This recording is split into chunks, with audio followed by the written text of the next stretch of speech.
BMW S1000Rs. Many people ask me, why do I call it the RS? Well, because in the UK, the S is a separate model, which actually includes the dynamic damping control, the cruise control, and other bells and whistles. It's a 996cc inline 4, 106 horsepower, 83 pound-foot of torque, weight 207 kilograms. With all the mods that I've done, as it stands, it's 165 bhp at the rear wheel, 84 pound-foot of torque, and it weighs around 190 kilograms. My number one like is rideability. This thing is smooth. At any rev, at any gear, at any speed, it just smooth. Perfect fueling out of the factory, and perfect gear ratios. And as for speed, it's mental, and it's actually amplified because it's a naked. So 6,000 RPM, 7,000 RPM, it just takes off and it wants to throw you off the bike. And as I mentioned, because it's a naked, it just amplifies that and makes it much more enjoyable. Handling is number two. It's just sublime. You can actually feel the DDC working, and it just complements your riding and makes you feel confident. And it's my number one choice when taking a pillion, because press of a button configures all the suspension to 2 up, and it's just perfect.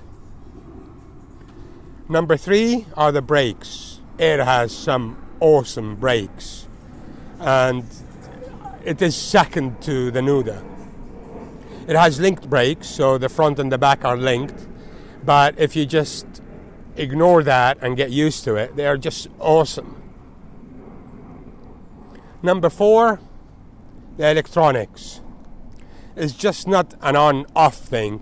You can actually dial them to suit your needs. So you wanted to switch off linked brakes, you can do that. You wanted to switch off traction control, you can do that. You can go to Dynamic, Street, Dynamic Pro, all with different traction control settings and wheelie control settings. And the icing on the cake, you can do that on the fly. You don't have to stop, switch off ignition, switch back on, and do all that stuff, which you'll see one of the other bikes needs to do that. Number five, oh yeah, you guessed it, it's the sound. Now, to start with, as it comes out of factory, it has very decent sound.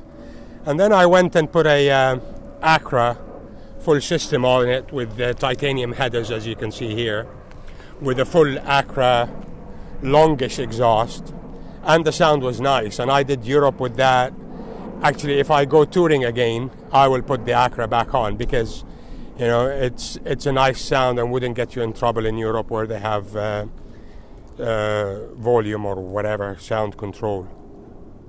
Now, then I wanted to bring out the sound of that beautiful engine, and it just so happened I managed to contact Austin Racing and got their Shorty GP1 bike, and bingo, I think it's one of the best sounding inline fours out there.